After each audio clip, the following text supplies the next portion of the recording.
in terms of raw damage, Pure Paladin is one of the best options you can do. Now, a lot of them, let's just go through all of the Paladins and just talk a little bit about them. So, first, we have the Oath of the Ancients. This is interesting because they don't have well, all paladins have the 1-up because they get the extra D8 built in, and then they have smites. All of the level 20 paladin, well, most of them, the abilities won't affect the damage we deal. But we're gonna go through them and kind of see how just how strong they can be, just pure paladins alone. So we're gonna start with devotion. Devotion is the one of the first ones.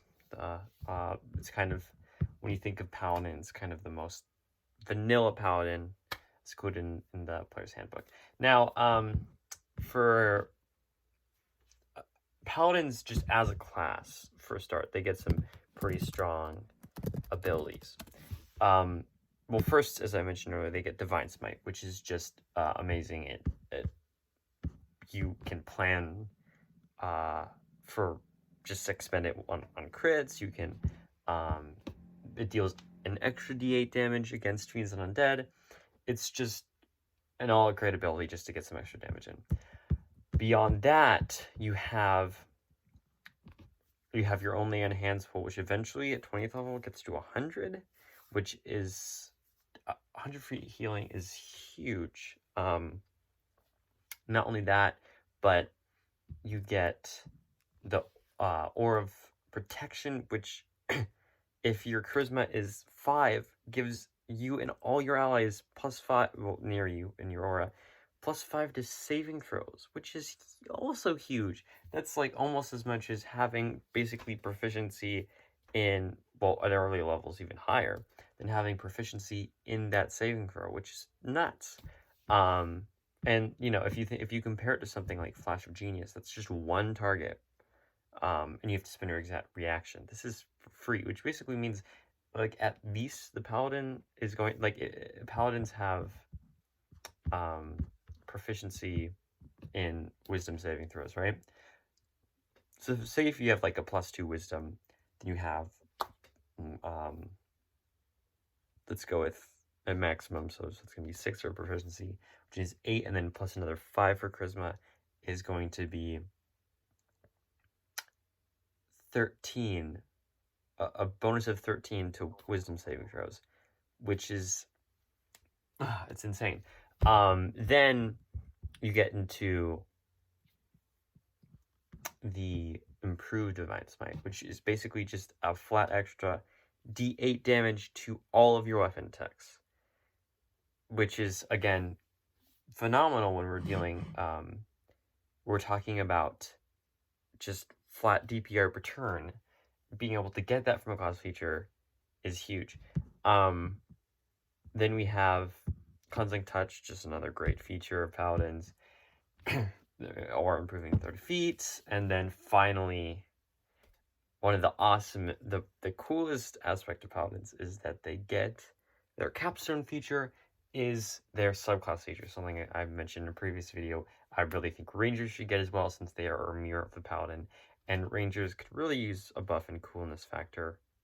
Paladins have already, and also Paladins have some great Paladin exclusive spells, like the Smite spells and the Fine Steed spells. They just get access to something that's really flavorful for them, and they just feel great to play. Now, but we're not here to talk about Paladins. We're also here to talk about subclasses, of course. Most of these abilities are just as an action. You put on, then it lasts for a minute. But we'll talk about the exceptions, right? So you avenge on saving throws against spells cast by Fiend and Undead. This is kind of limiting, but I wish it would affect your allies too, because it's so... How often are... If it were just effects by Fiends Undead, it would be better, but it's just spells. So, okay, now let's talk about how this is in terms of damage, right? So, because smites are limited to melee, we're basically going to be mostly melee in terms of our character options, right? So, we'll want to do Spirit Shroud opposed to Holy Weapon. There are cases where you want to go to Holy Weapon instead of Spirit Shroud, but because it lasts for an hour and it has that burst effect. But Spirit Shroud is better because it can, it's not limited to weapon attacks, essentially, which means that we can have our steed be affected by what we can. I mean, I know it's a bit of a caveat, right? Because your steed can't attack while mounted, and it has to be only when mounted does it.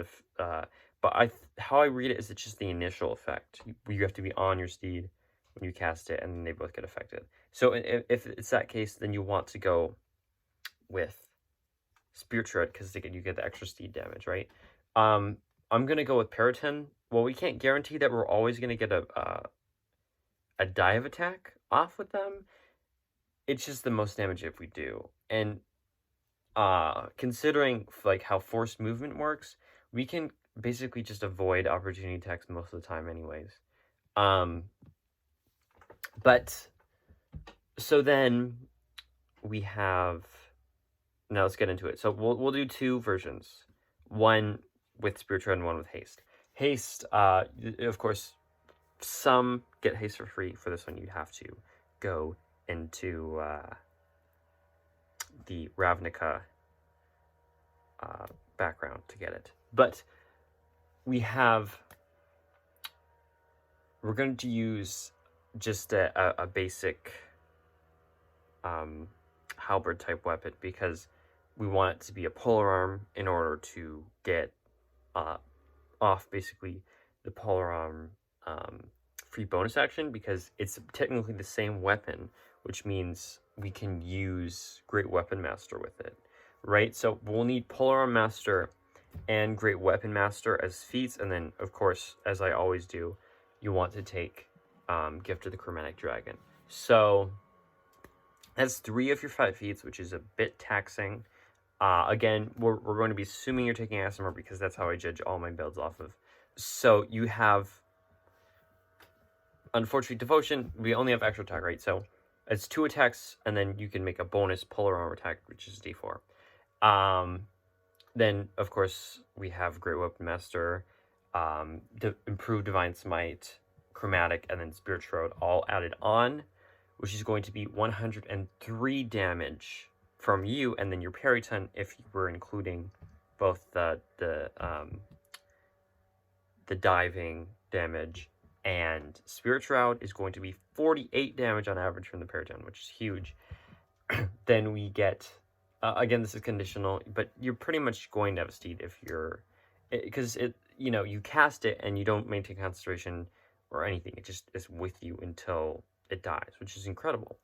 Then we have plus 20 from ASMR damage, plus we'll do Scourge because Devotion, we have to be near the enemy anyways, which means they'll take 10 from the Demotion Aura and our Scourge ASMR Aura, which is 20 extra damage, which is 191 damage altogether. Now, again, this is only around 150, 140 if you take away our steed, but still, it is quite the hefty amount of damage for just a level 20. And not only that, but something that we get all of this damage at 13th level, except as long as you go like half a full caster for the rest of the way, you're still getting 5th level slots for Shroud. So Devotion isn't optimized if you go 20th level. But if you are just doing a pure, multi-classes, it allows you to do special things, but it's still a class on its own can be really powerful. And Paladin is the best example of that. Vengeance Paladin doesn't have a lot of abilities that do more damage, but it has some amazing spells. Hunter's Mark and Bane at 3rd level. At 5th level, you get Hold Person and Misty Step. haste and protection from but haste at 9th level, banishment and dimension door at 13th, and hold monster and scrying at 17th.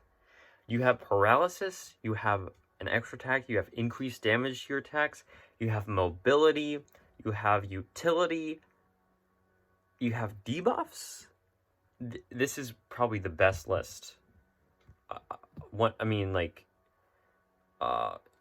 Other than like Hexblade and maybe like Artillerist or Battlesmith Artificer. This is one of the best spell lists I've seen. So for the Channel Divinities, you have a Vow of Anonymity, which is basically just free advantage as a bonus action for 1 minute against one of your enemies, which is really flavorful for Vengeance, because it's like, you know, you hurt my friend, I'm coming after you. So like free advantage, again, is gonna be great for like Great Weapon Master, just hitting more often. It's basically because advantage is statistically basically the same as a +5 to hit. You're getting the same thing as your Channel Divinity, and it's limited to one target, but still, I mean, also you have an increased crit chance from advantage, so it's pretty great. And then you have a frightening ability, which is all right. Relentless Avenger is your 7th level ability. It's the only, I'm pretty sure it's the only paladin that doesn't get an aura feature at 7th level. Instead, when you hit a creature with an opportunity attack, you can immediately move half your speed after the attack is sort of the same reaction. Now, the kind of weird, unfortunate thing about this is that if you're making like a Pam Sentinel build, you don't benefit from this ability, or if you're on a steed, which sucks, because a lot of paladins love to use steeds, and they also both, a lot of paladins can benefit from being, I mean, Vengeance, because of how many opportunity attacks they make, they're a great Pam build. Soul of Vengeance. Soul of Vengeance is when you can choose an enemy, and when they make an attack, you can use your action to make a melee attack against that creature if they're in range. Again, having a polar arm weapon that has 10 feet is really great for this. And this essentially guarantees that we're going to be getting a reaction attack off every single turn. Finally, you have a Venging Angel, which gives you a flying speed, which is, as an action, we get this transformation for 1 hour. So just note, though, the 1 hour ones are weaker, obviously, because it lasts for longer. So this one gives you a flying speed of 60 feet, and you basically have an aura that frightens within 30 feet of you. They have to make a wisdom saving throw. And then attack rolls against the frightened creature have advantage. So this is all right. I'm going to do this at the damage calculation at the same time as the Glory Paladin. Because they both get haste as part of their spells, and they both have basically a guaranteed reaction attack, so we can calculate that into damage. Heroism Paladins, sorry, Glory Paladins, I keep calling them Hero Paladins from the UA, but they get Guiding Bolt and Heroism at 1st level, Enhance Ability and Magic Weapons, at 1st level spells. At 5th level, at 9th level, they get Haste and Protect. That's the exact same thing as Vengeance, I think. 13th level, Compulsion, Freedom Movement, and 17th level, Commune, Flame Strike. So it's more damage oriented, the spells, which is interesting, but which don't really matter too much for what we're doing. You have Inspiring Smite, which is basically a temporary hit point ability, and then Peerless Athlete, which is, I don't know if you'd ever use that, because it's, unless you're like a grappler build that really needs advantage on strength. But regardless, your aura gives 10 feet walking speed to you and your allies. And you have Glorious Defense as the 15 level, which is the main one we're talking about.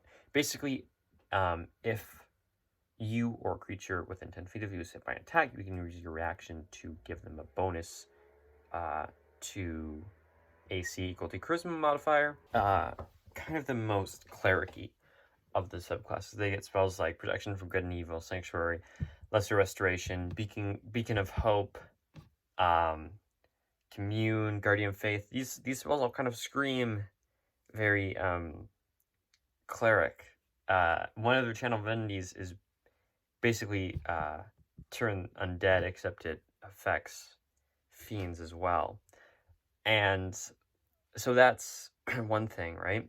And then also you have Sacred Weapon. Sacred Weapon is just a great channel divinity because for a minute you get a bonus equal to your attack rolls equal to your Charisma modifier. This is great for, you're basically nullifying the penalty to hit with something like Great Weapon Master, which is phenomenal because it increases your chances to hit by quite a bit.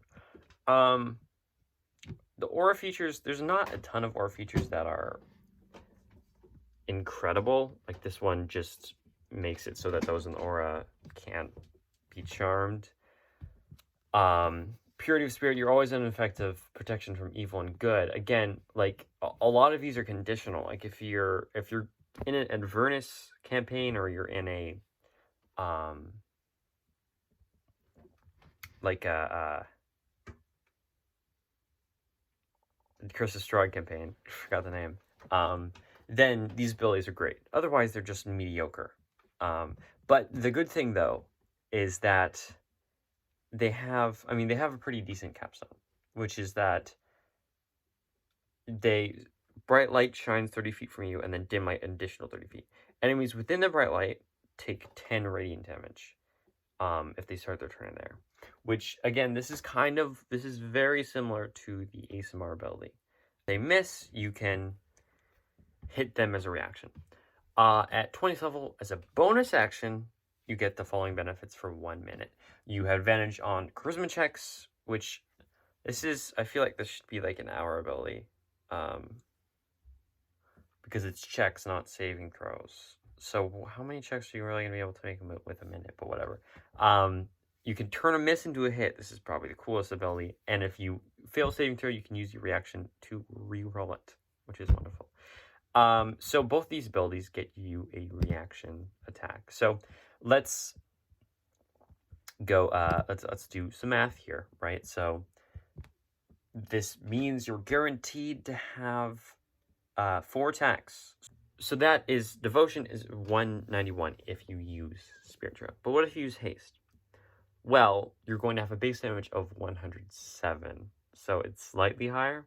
But the thing is, you do 10 less damage with your Paladin, because it's basically you'd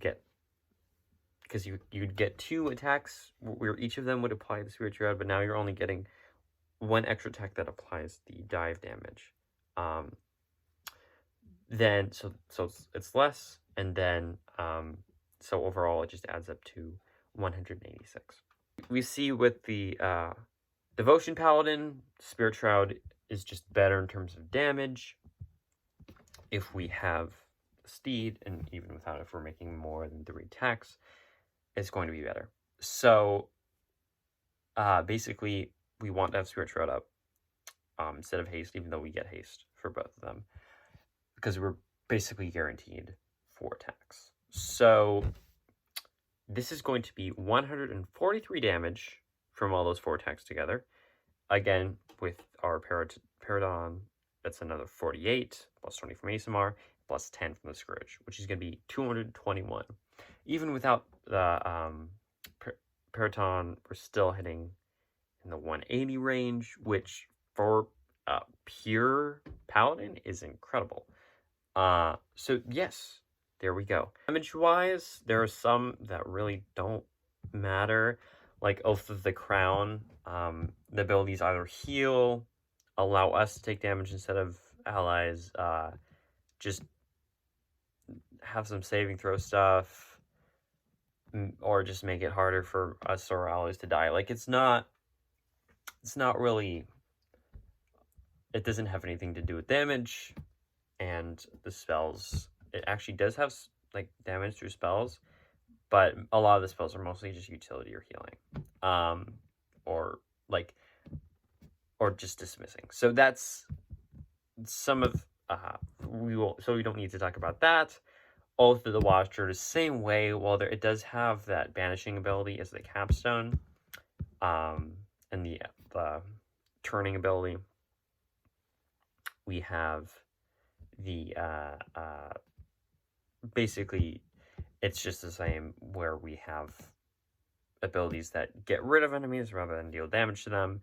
We have, well, we do have, as a reaction, we can deal damage back to the attacker, but considering the amount of damage we can do by actually attacking instead is a lot more.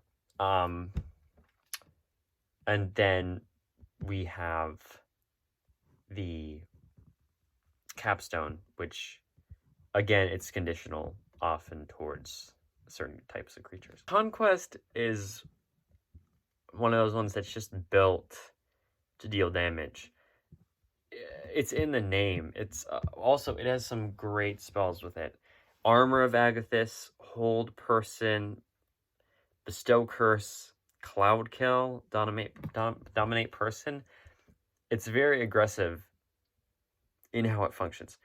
We have Guided Strike, which is the same thing for Channel of Affinities. It's the same thing that Warclark gets. We can just add it +10. Conquering Presence is a frightening effect. Or of Conquest means if a creature was frightened with you, its speed is reduced to 0 in the aura. It takes psychic damage equal to half your Paladin level if it starts its turn there.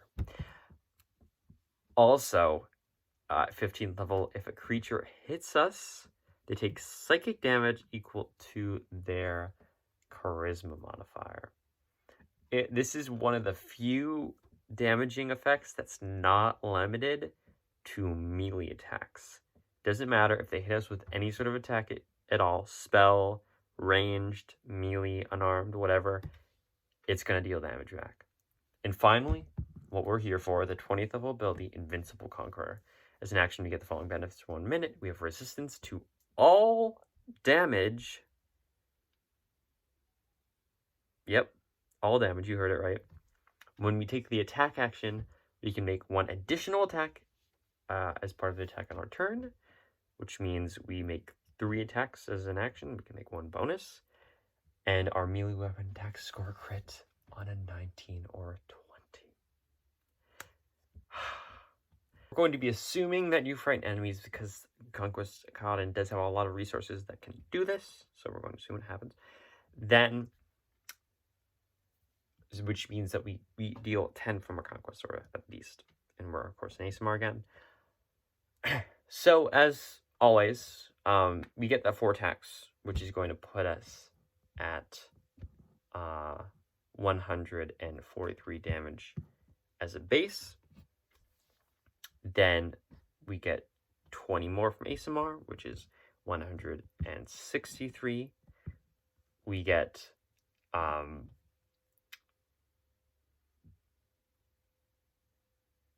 10 more from Aura, and then 10 more from Conquest, which is going to put us at 183.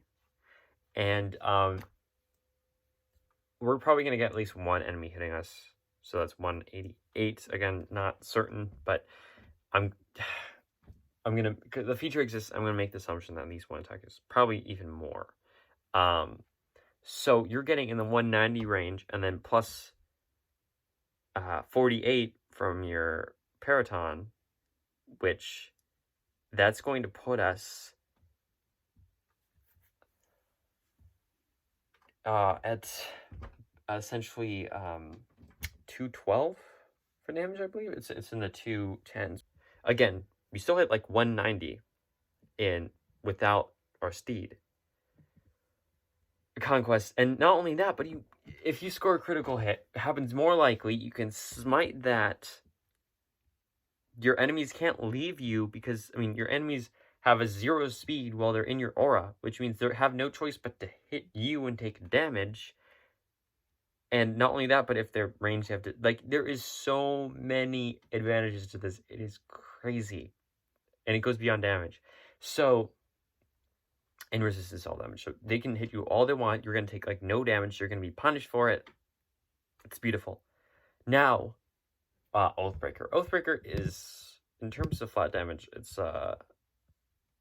because you don't have to go 20th level to get the benefit of Oathbreaker, because it's they have one of the best auras in the game. In terms of spells, they're, of course, very Oathbreakery. They get Inflict Wounds, a great spell. They get Darkness. They're almost asking to be like a Warlock multiclass. But then you have, Blight, Contagion, just spells like that. So decent, not the best spells. We have Control Undead. Since it can eventually be up to, a challenge rating is equal, it has to be less than your level to take control of them. But they make a Wisdom saving throw, which I don't think a lot of Undead have great saves, because Wisdom is what most of them, but anyways, which can be up to 19th level, which is pretty crazy considering that what kind of Undead you can get with that. And then you have a Frightening effect, which is basically the same as Conquest. You have Aura of Hate, which one I mentioned earlier, you get a bonus to melee damage rolls equal to your Charisma modifier. And this extends to any Undead and Fiends within hit field of you. Unfortunately, this means enemy Fiends and Undead get that bonus too. But, so this is the opposite. You don't want to be, you kind of do if you can make sure you can take control in like a Ravenclaw Roth campaign first. Then 15 level, you get resistance to bludgeoning, piercing, slashing. We've seen this before. It's not on magical weapons though, which sucks because there's a lot of enemies that use magical weapons at this level. But regardless, at 20 level, you get an Aura of Gloom around you, which reduces any bright light within 30 feet to dim light, which is interesting. Then an enemy starts returning the aura. They take 40-10 psychic damage, and they have disadvantage on sight. Creatures that rely on sight have disadvantage on attack rolls and creatures in the said shadow that you've created.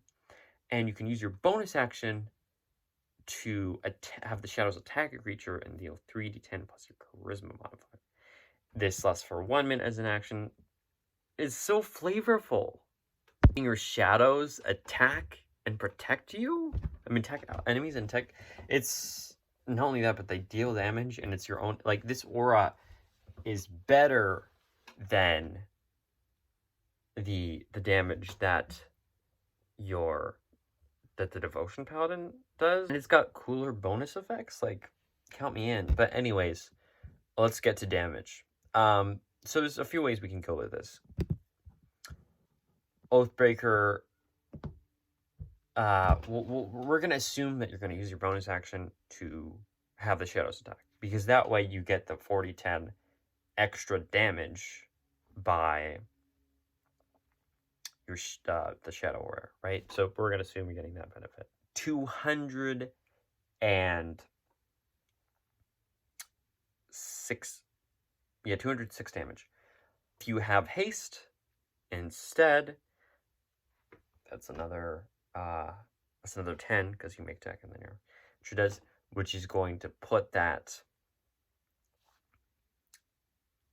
It's going to make our haste number beat the other by 5, which is going to put us at 211. Again, without your seed, it's going to be a lot less damage, but still, that's pretty solid. So that's only if you have your Oathbreaker. Actually, no, you can. The thing is, you can use your Oathbreaker effect even if you don't want to use the bonus action, which means both of them you can just activate your aura, and it's going to be 22 more damage, which is going to make that 233 damage, which means you're almost still capping 200 without your Paragon, which is pretty great. Not only that, but assume you do use that, you actually, I think you're doing less damage, because it's a debate whether you can count your Spirit Shroud to work with it. You definitely can use Holy Weapon with it. But if you can, that's still slightly less damage. So, honestly, it's better just to make a Pam attack as a bonus action, but keep up the aura, because it's disadvantage on attacks against you, and you just deal damage. So, 233, that's nothing to shake a tail at, so... Finally, we have Ancient's Paladin. Why did I save this for last? Well, they have this really fun ability, which we'll get to. Ancient's Paladin got a lot of tree effects. Not gonna huge. It's like thematic, but not hugely gonna affect us, like Ensnaring Strike. Misty Step always a great one. Plant Growth, just thematic. Commune with Nature, Tree Side, things like that. We have Nature's Wrath, which basically allows you to restrain enemies, and another turn effect, which is basically just kind of a worse version than the other, because I feel like Undead are more common than Fae, and then Watchers gets 3 types of enemies, so, or 4 actually, but yeah, if I were this, I would just allow you to have more enemies that you return if I was the DM, but anyways, oh, well, I mean, they do get the bonus that they lose any shape-shifting or illusions, which is nice. So you have that. Then you have resistance to spell damage, and that's crazy. You're getting the 14th level. You're essentially getting the 14th level Abjuration Wizard ability that affects your allies too. It's not limited. It's not, unlike Devotion, it's not limited to 1 minute and spells by fiends. It is all spell damage, which is crazy. Then you get a essentially Death Ward for free at 15th level. Also, and you have suffer no drawbacks of old age. You can't be aged magically. Then 20th level, Elder Champion. So you get some cool flavor, like your skin can become barky and stuff, but that's not what we're here. For 1 minute as an action, you get the following benefits. Start of each of your turns, you regain 10 hit points. That's nice. Enemy creatures within 10 feet of you have disadvantage on saving throws from your Paladin spells, channel divinity options, and then whenever you cast a Paladin spell as a cast number 1 action, you can cast it as a bonus action instead. Now, the caveat here is it is a Paladin spell. The great thing about background spells is they count as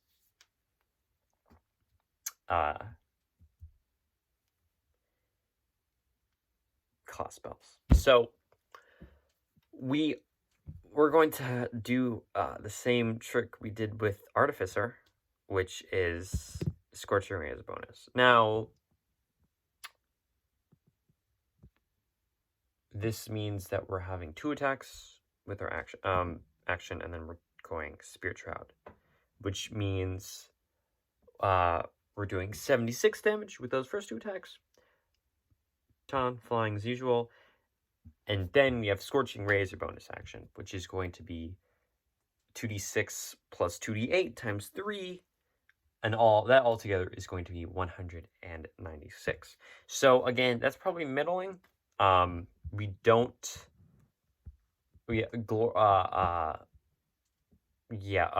and Vengeance, because they have the extra reaction attack, they beat it. Conquest and Oathbreaker both beat that in terms of damage. But it's still cool. And we get some great benefits.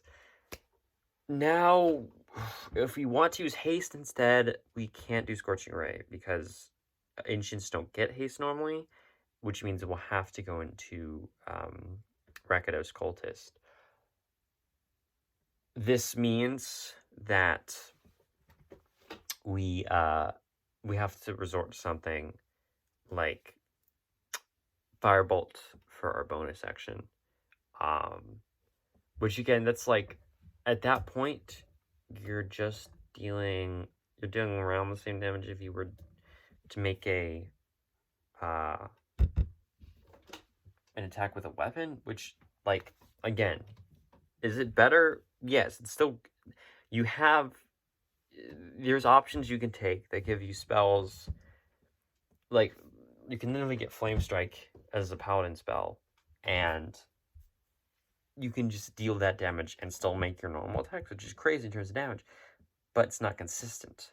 So the unfortunate part is it doesn't really work out. But what I described to you was only 2nd level Scorching Ray. Now, if you think about how long a battle lasts, you'll have enough rounds, because we're going to have 5 slots, 4th and 5th total, right?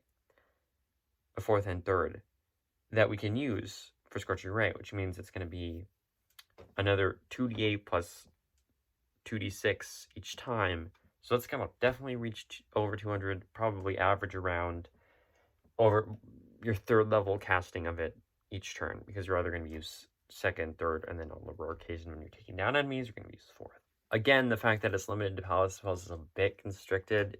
Like Green Flame Blade or Jim's Magic Missile would be definitely optimal options in this scenario. Eldritch Blast, but there's no way you can get those paladin spells. Either way, though, it still has some incredible implications, and I'm sure there's some unique spells I haven't thought of that can potentially increase damage each turn. But overall, it's still pretty solid. And just goes to show you, we can deal over 200 damage easily with a pure paladin build, and that's not even including smites. And even like the Beastmaster and all that, we were straining to reach 200, and these ones, I mean, again, we get 50 free for the Find Seed, so realistically without it, not every has this option, so we probably put closer to the middle of the pack, same as Artificer and others. But again, this has the potential to reach, and it's completely consistent. There's no like one target with hex. I mean, some of these effects only last a minute, but still, considering how this is even without smite, so it just goes to show you that in terms of damage, Paladin is one of the greatest you can pick, and you can have a lot of room to have fun with it, like whether that be going haste or Spirit Shroud or making a Pam build, or honestly, you can, there's, again, like with Ancients, there's a ton of spells you can do as a bonus action just to really get creative with it. And so there we have it. The analysis of all of the Paladins. So, by raw damage, the highest we get is Oathbreaker. We have Conquest and Oathbreaker at the top, followed by Glory and Vengeance, Ancients, Devotion, and then the rest. So, there you have it. Those are my analysis of all the subclasses. Have fun. This is Dodeca Dungeon, signing off.